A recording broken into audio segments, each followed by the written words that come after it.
It's hopelessly romantic. A moonlit night, the perfect view, a ballad on the radio. Your skirt swishes as you cuddle closer to the love of your life. Then it's punctured. A bulletin on the radio, a killer on the loose. Maybe we should go home, you suggest. You don't want to ruin the evening, but it is frightening. He reassures you you'll head home right now. He puts the car in reverse, turns his head to back up. Then a hook bursts through the driver's side window. Welcome to Serial Killers, a Spotify podcast. Every Monday, we bring you the true crime stories that stand out. I'm Janice Morgan. We'd love to hear from you. Follow us on Instagram at Serial Killers Podcast and share your thoughts on this week's episode. Or if you're listening on the Spotify app, swipe up and leave a comment. This episode includes discussions of sexual assault, violence, murder, and suicide. Consider this when deciding how and when you'll listen. To get help on mental health and suicide, visit spotify.com/resources. Stay with us. On November 8, 1960, Abigail Van Buren printed a rather strange letter in her advice column, Dear Abby. Dear Abby, if you are interested in teenagers, you will print this story. I don't know whether it's true or not, but it doesn't matter because it served its purpose for me. A fellow and his date pulled into their favorite Lover's Lane to listen to the radio and do a little necking. The music was interrupted by an announcer who said there was an escaped convict in the area who had served time for rape and robbery. He was described as having a hook instead of a right hand. The couple became frightened and drove away. When the boy took his girl home, he went around to open the car door for her. Then he saw a hook in the door handle. I don't think I will ever park to make out as long as I live. I hope this does the same for other kids. Jeanette. It's a version of an urban legend that likely has its origins in the 1950s, according to folklorist Jan Harold Brunvand. The story takes different shapes. Sometimes, as in the case of the Dear Abby letter, the couple gets away from the hook man. In others, the boyfriend is decapitated. Whatever the version, the hook man legend keeps its place at the top of the narrative food chain for a reason. It has everything you could want in a scary story. Sex, romantic tension, and blood. Not to mention a terrifying villain, an escaped convict with a hook for a hand. And that's why it has staying power. The legend partially inspired the 1997 film I Know What You Did Last Summer, a slasher in which 4 teens are hunted by a vicious, hook-handed serial killer. The franchise was rebooted in summer 2025, bringing the villain back to the silver screen. In the opening scene of the original movie, 4 friends recount different versions of the Hookman legend. When one character, Julie, claims the legend is just a ghost story intended to scare teens from premarital sex, her friend Ray insists it's true. He says every legend is based on real life. In a way, they're both right. Jan Harold Brunvand says that many of the urban legends from the 50s, when the Hookman originated, were designed to have a moral message. The Hookman and others like it were spread to discourage teens from parking on lovers' lanes. But sometimes there's a true story behind the tale. And while there are no known serial killers who used a hook to murder their victims, there have been a few who stalk lovers' lanes. In fact, just a few years before the legend spread its way through teenagers across the country, a killer known only as the Phantom terrorized the teens of a small city in Texas. It's 1946, and 19-year-old Mary Jean Larry is separated from her husband and ready for a fresh start. So when Jimmy Hollis asks her on a date, she eagerly agrees. On February 22nd, the pair go out in the town of Texarkana, Texas. The 4 see a movie, followed by soft drinks at a late-night cafe. Around 10 p.m., Jimmy drives Bob and Virginia home. Then he and Mary Jean head to a quiet dirt road known for being a lover's lane. The two chat for a while, still getting to know one another. At one point, Jimmy gets out of the car to look at the stars, only to discover that he and Mary Jean are not alone. A beam of light flashes Jimmy in the eyes. When he adjusts, he sees a man approaching him, carrying a flashlight and a gun. The man orders Jimmy to drop his pants. At first, Jimmy thinks it's some kind of twisted prank. He tries to laugh it off, but when the man yells at him again, he realizes it's no joke, so he obeys. At the same time, the figure runs forward and hits him on the head with a heavy object. Mary Jean runs out of the car and tries to give the attacker Jim's wallet to leave them alone, but instead he turns his fury onto her. In one swift moment, the assailant hits her in the head. She falls to the ground, dazed but still conscious. When she tries to stand, the man tells her chillingly to run. Mary Jean stumbles away toward the road. She starts running but hears footsteps approaching from behind. The man catches up with her quickly. He strikes Mary Jean on the head again and she falls to the ground. Then he attempts to sexually assault her before he's scared off by headlights and vanishes into the night. Mary Jean runs to the nearby houses and bangs on their doors, calling out desperately for help. Eventually, someone answers and calls the police, who send an ambulance looking for Jim. The paramedics find him alive, but barely. He spends the next 2 weeks in critical condition, but eventually recovers. Police question Mary Jean first, while Jimmy is still in a coma. She says she didn't recognize the attacker, but he was tall and stocky. He wore a mask, and she believes he may have been a black man. Authorities don't believe that Mary Jean didn't recognize the assailant. They think it was a targeted attack. That belief strengthens when they learn Mary Jean and Jimmy were both separated, but not yet divorced from their spouses. Maybe the attack was an act of revenge, and Mary Jean is protecting someone. Police hope Jimmy's testimony will help, but when he finally wakes up, his version of events only adds to the confusion.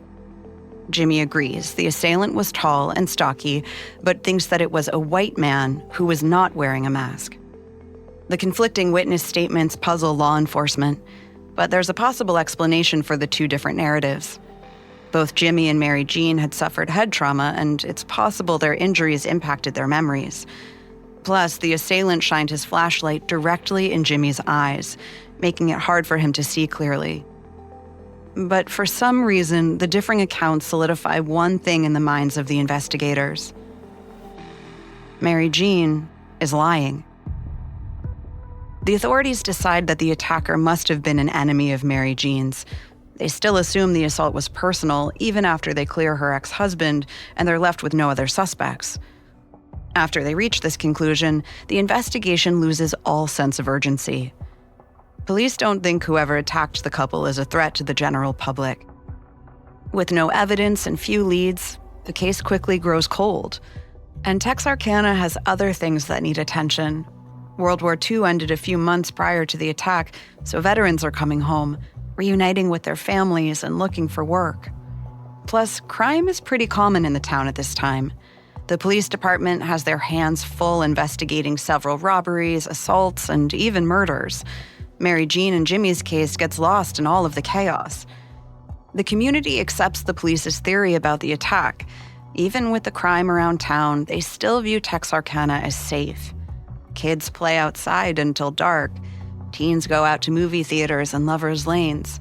Parents tell their children that as long as they stay out of trouble, trouble won't find them. But Mary Jean and Jimmy don't forget. The incident scares them enough that they both separately move out of state. They insist the man who attacked them will strike again. And unfortunately, they're right. He's just getting started.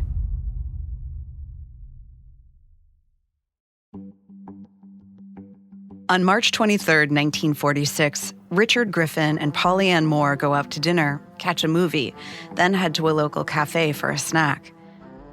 Late that night, they drive about half a mile out of town and park in a secluded area. They're not there long before a man approaches the car with a gun. The attacker approaches the couple and forces Richard to drop his pants. He shoots Richard in the back of the head, then drags Polly out of the car before he turns the gun on her and kills her.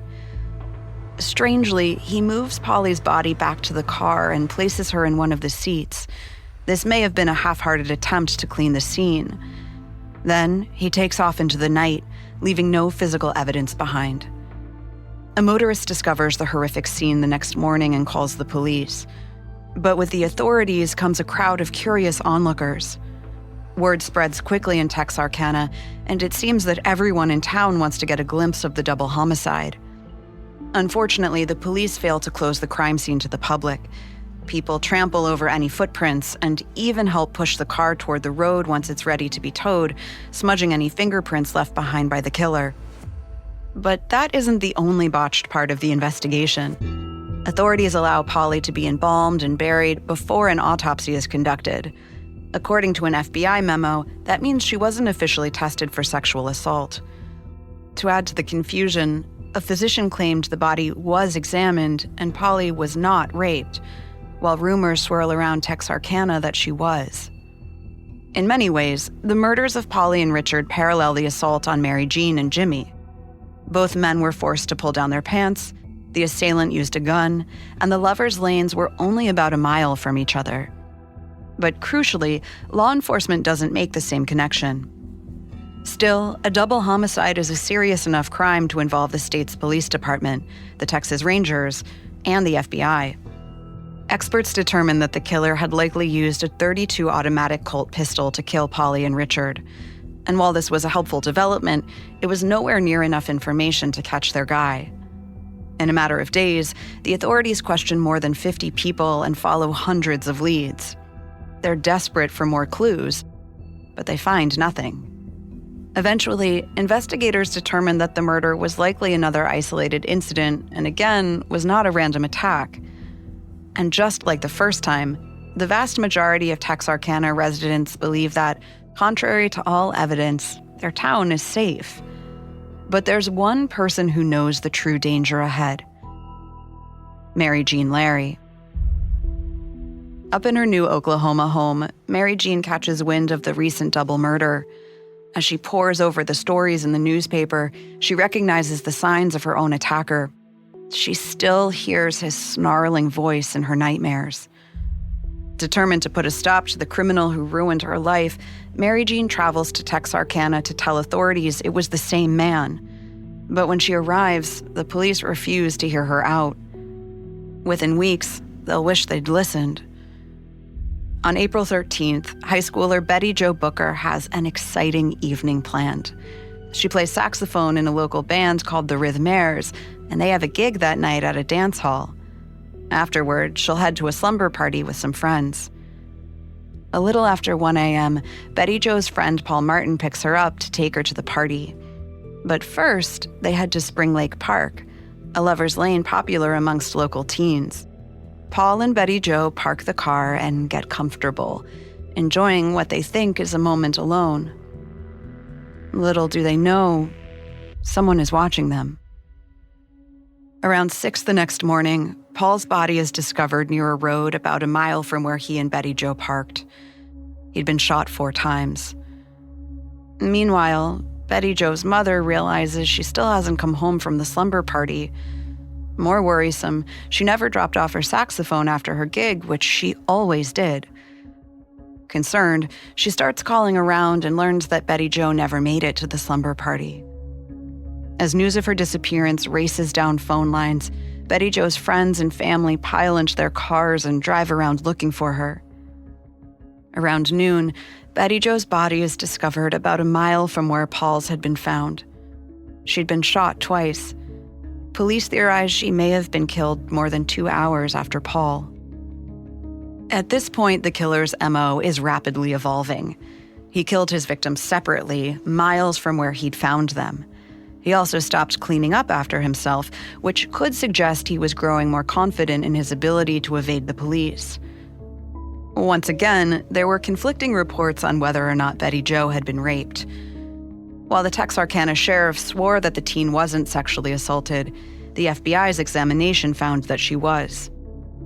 Ballistics testing showed the killer used a .32 automatic pistol. It's the same type of gun that was used in the attack on Richard and Polly. Investigators now have no doubts that the same man committed both murders. They're chasing one person. Now that it's clear a serial killer is targeting the lovers' lanes of Texarkana, local journalists decide they need to give him a name. Calvin Sutton, an editor for the Texarkana Gazette, says the murderer is elusive, like a phantom. On the morning of Betty Jo and Paul's funerals, a headline on the front page of the Gazette reads, "Phantom Slayer still at large as probe continues." Though the details of the investigation are murky, the impact on the community is clear. Not only do the people of Texarkana feel that they aren't safe, in fact, they're being hunted. Within 3 days of Betty Jo and Paul's deaths, one hardware warehouse is sold out of handguns and rifles. Soon, much of the town implements a curfew, and nobody even considers sneaking away for some privacy. Law enforcement started setting traps to catch the Phantom. In one attempt, a Texas Ranger brought a female mannequin with him in his patrol car. He'd drive down to a lover's lane, hoping to lure the Phantom into believing he'd found the next couple to target. The town is tense, waiting for the next double homicide, and they have a good guess at when it might come. The Phantom murdered Richard and Polly on March 23rd. Then Paul Martin and Betty Jo Booker were killed on April 13th, exactly 3 weeks later. If the Phantom stuck to this schedule, the next attack would come on May 4th. The police increased patrols around lovers' lanes, hoping to catch the Phantom before he strikes again. On the evening of May 3rd, 1946, Virgil Starks sits in his favorite armchair in his living room, reading the paper and listening to the radio. His wife Katie is already in bed. As Virgil flips through the pages of his newspaper, a figure creeps onto the front porch and watches him through the window. After a few moments, the man raises a gun and fires it into the back of Virgil's head, killing him. Katie hears the commotion and hurries to the living room to investigate. At the sight of her husband's body, Katie screams and runs for the phone. But before she can get there, the Phantom takes aim and fires, hitting her twice. Still, Katie manages to sprint out the front door. She runs to a neighbor's house and calls the police. Right away, authorities believe that this is the work of the Phantom, even though the crime hasn't taken place on the back roads of some lover's lane. He also used a different gun, leaving some to speculate that this was a copycat. It's hard to say why the Phantom might have changed his MO, but perhaps it's because there were no couples daring enough to break curfew. Or maybe he caught wind of the police setting traps on lovers' lanes. He might have known the police are looking for a killer with a .32 caliber pistol, so he switched out his weapon. The aftermath of his attack is chaotic.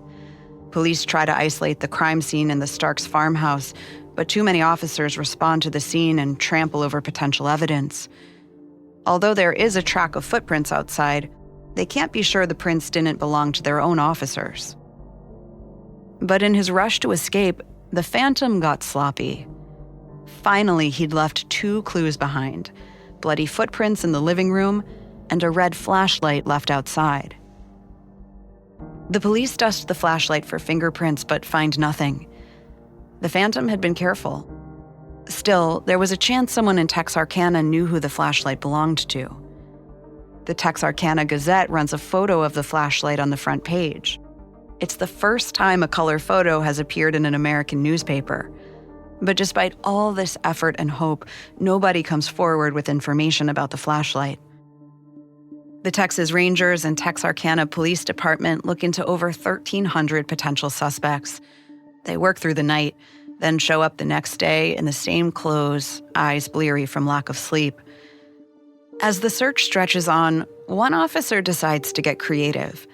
Arkansas State Police Officer Max Tackett spends days going through all the arrests and reports made when the Phantom was in town, trying to find a link between petty crime and the attacks.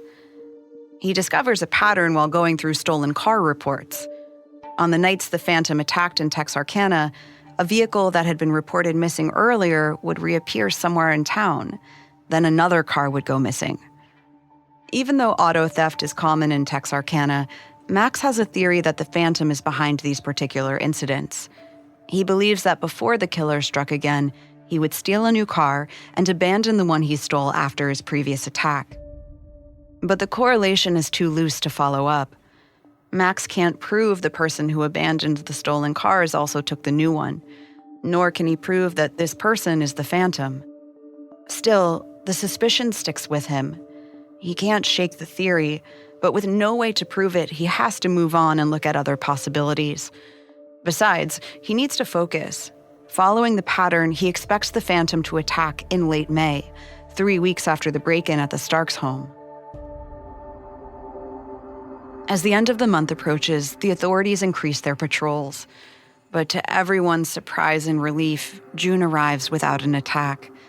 And then weeks go by with no murders. It feels like the threat to their community is finally over. And for whatever reason, it was. The Phantom never struck the town of Texarkana again. Still, it would be months before the residents truly felt safe. After sundown, people still stayed indoors and shops closed up early.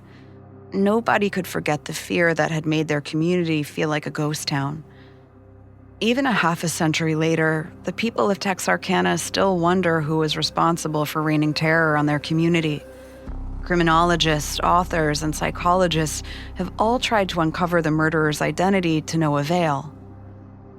And while there still is no definitive answer, the investigators who chased the Phantom for years uncovered some suspects who still face scrutiny today. In one instance, there was even a confession.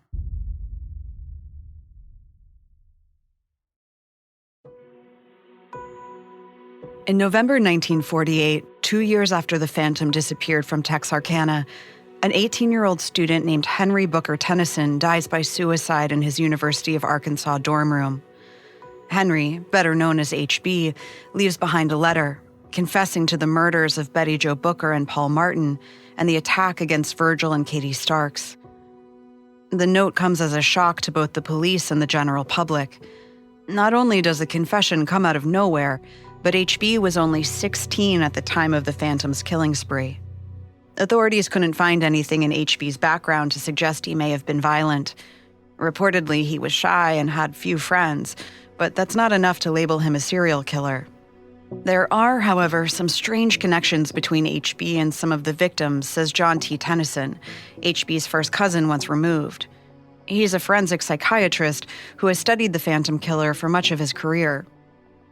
In high school, HB worked as an usher at Texarkana's movie theater. Jimmy Hollis, Mary Jean Larry, Richard Griffin, Polly Ann Moore, and Paul Martin had all gone to see films at the theater the night they were attacked. HB was also in marching band with Betty Jo Booker in high school. Ultimately, all of this is circumstantial. There's no hard evidence tying the teen to the murders. Fingerprints taken at one of the Phantom killer's crime scenes did not match HB's. Plus, he had an alibi on the night the Starks were attacked. After seeing the confession in the paper, HB's friend James came forward to claim the two were together that evening. Lastly, HB didn't even learn to drive until a year after the Phantom disappeared. Eventually, HB is ruled out as a suspect. Investigators chalk up the confession to HB's mental health at the time of his death. And besides, by this time, Texarkana police are convinced they already know who the real Phantom is, and it's not HB Tennyson. Back in June of 1946, more than a month after the Phantom's final attack, Officer Max Tackett received a call from a farmer about a tenant who had fled without paying rent. The man's name is Ewell Swinney. He drove a light green Plymouth sedan, and the farmer had written down the license plate. When Tackett dug into Ewell's history, he found more than just parking tickets. He discovered that the Plymouth had been stolen in Texarkana on March 24, 1946. That was the same weekend the Phantom killed Richard Griffin and Polly Ann Moore. Careful to not get too ahead of himself, he questioned Ewell's family. Ewell's relatives also hadn't seen him in a while, but one family member remembered a parking lot where Ewell often left his car, so Officer Tackett staked it out, waiting for his suspect to show his face. On June 28th, the police finally caught a break. Someone approached the sedan and got in, but it wasn't Ewell. It was a young woman. Her name was Peggy Swinney, and she had just married Ewell earlier that day. Since Peggy had gotten into a stolen car, the police arrested her and held her in a cell in the Miller County Jail. They hoped Ewell would learn of his wife's arrest and show up to bail her out. But as the days stretched into weeks, Ewell never came. With no other way of locating him, the cops just had to bide their time until he slipped up. Thankfully, that didn't take too long. On July 15th, Ewell attempted to sell a stolen car to a dealer just outside of Texarkana. Suspicious, the man reported the incident to police. Noticing that the description of the man matched Ewell, Officer Tackett went undercover and began a desperate search through the town. A few hours after Ewell had tried to sell the stolen car, Tackett spotted him in an Arkansas bus station. The officer chased him down and arrested him. But that's when Swinney said something strange. He said that he knew he was wanted for more than just stealing cars. On the way to the station, Ewell asks officers if he'll get the death penalty. The punishment for auto theft was only 5 to 10 years, but Ewell seemed to think he'd be lucky if he got a life sentence. Investigators pulled Ewell's criminal record, which told a long and troubled story. He was born in Arkansas in 1917 and was one of 5 children. His mother was a housewife and his father was a Baptist minister. Though on the outside the Swinneys seemed like an idyllic American family, the reality of life in their home was darker. Ewell's father struggled with alcohol and had to be sobered up before his Sunday sermons. Neither parent gave him much attention at all. As a result, Ewell was mostly raised by his older siblings. It didn't take long for Ewell to start misbehaving. When he was 12, Ewell made headlines after he convinced a crew of boys to help him sell stolen property to a junk shop. Ewell spent part of his teenage years in and out of reform schools and penitentiaries. In his 20s, he transitioned from petty theft to more serious felonies. In 1941, he was arrested and sentenced to 3 years in prison for auto theft. He was released early, but spent the next few years in and out of jail for parole violations, robbery, and assault. He got out of prison in late 1945, just 2 months before the Phantom first struck in Texarkana. A few weeks after his release, Ewell found himself back in a jail. But this time he was in the lobby, trying to bail out his then-girlfriend. While waiting, he struck up a conversation with another woman behind bars. It was Peggy. She was locked up for public intoxication, and the two got to talking and hit it off. And thus began an intense whirlwind romance. However, their passionate affair was far from healthy. From the start, their relationship was extremely volatile. Ewell was in complete control, determining where they went, what they did, and when they did it, and anything could set him off. On one occasion, Peggy told Ewell that a man had tried to sleep with her. Furious, Ewell kidnapped the man and dragged him into the Oklahoma woods. He forced the man to his knees, then made Peggy whip him with a chain. On June 28, 1946, just a few months after meeting, Peggy and Ewell got married. And later that day, Peggy was arrested for car theft. To the police, it seemed like awfully convenient timing. In Texas, a person can't be forced to testify against their spouse. They thought that maybe Ewell married Peggy for the security, then sent her to pick up the car just in case the cops were waiting for him. The more information Texarkana police gathered on Ewell, the more suspicious they became. He wasn't in his cell for more than a couple hours before the officers started to whisper amongst themselves. Was it possible this car thief was connected to the Phantom murders? While behind bars, Ewell confessed to stealing cars and taking them across borders, a federal crime, but he remained tight-lipped about the Phantom murders. Peggy, on the other hand, wasn't as reticent. Within days of her husband's incarceration, a lawyer told her he was being held on murder charges. Peggy gasped and asked how they found out. To the police's surprise, Peggy decided to make a statement, walking officers through her and Ewell's activities on the night of the Phantom attacks. She told them that on February 21st, 1946, the couple had stayed with Ewell's sister in Texarkana. But at some point that weekend, Ewell became upset with Peggy. He didn't stay with her the night of the 22nd, when the Phantom attacked Jim Hollis and Mary Jean Larry. For the next attack against Richard Griffin on March 23rd, Peggy said they were staying with his mother in Texarkana. Though he was home for most of the night, Ewell had disappeared for a couple of hours. As for the final May 3rd attacks against the Starks, Ewell had apparently gotten into a heated argument with Peggy's sister about paying rent. He stormed out, claiming he was headed for Texarkana. But it was Peggy's retelling of the night of April 13th, 1946, that was the most damning.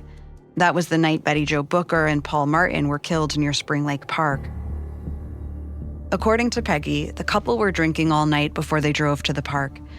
When they arrived, they passed by Paul's car. Ewell pointed at it and told Peggy they were going to rob the couple inside. Ewell and Peggy got out of their own vehicle and approached Paul and Betty Jo, armed with a gun.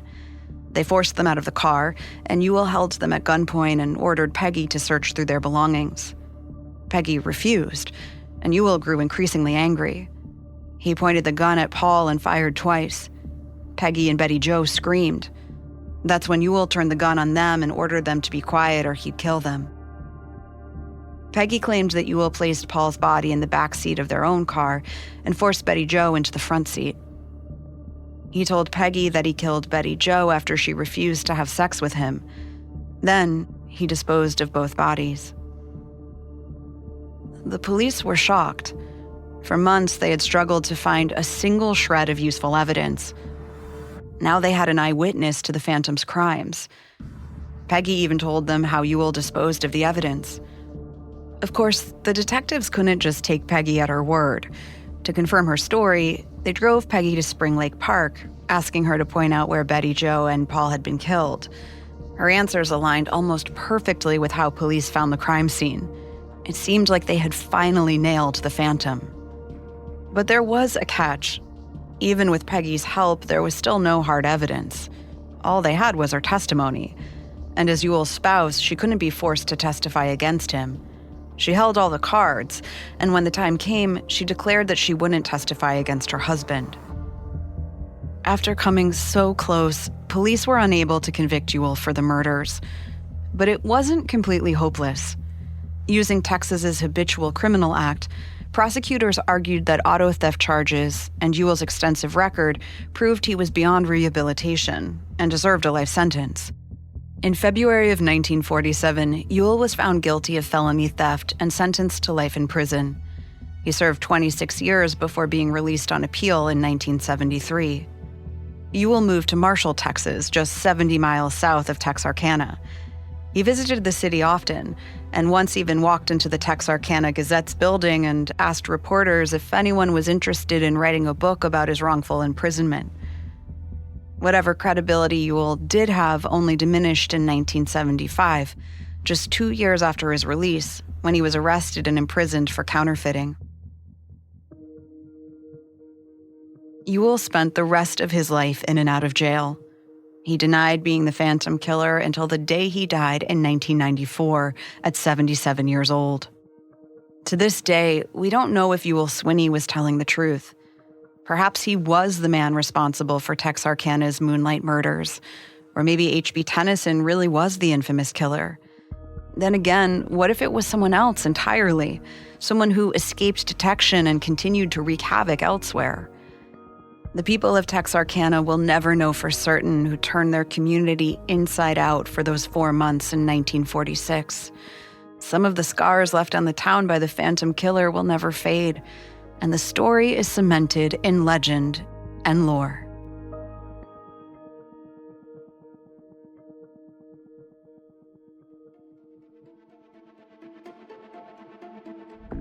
Thank you for listening to Serial Killers. We're here with an episode every Wednesday. Be sure to check us out on Instagram at Serial Killers Podcast, and if you're tuning in on Spotify, swipe up and give us your thoughts.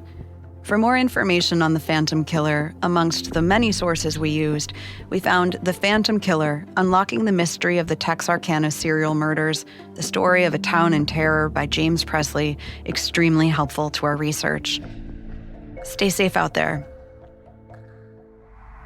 This episode was written by Kit Fitzgerald and Chelsea Wood, edited by Chelsea Wood, researched by Brian Petrus and Chelsea Wood, fact-checked by Anya Bayerly and Lori Siegel, and sound designed by Alex Button. I'm your host, Janice Morgan.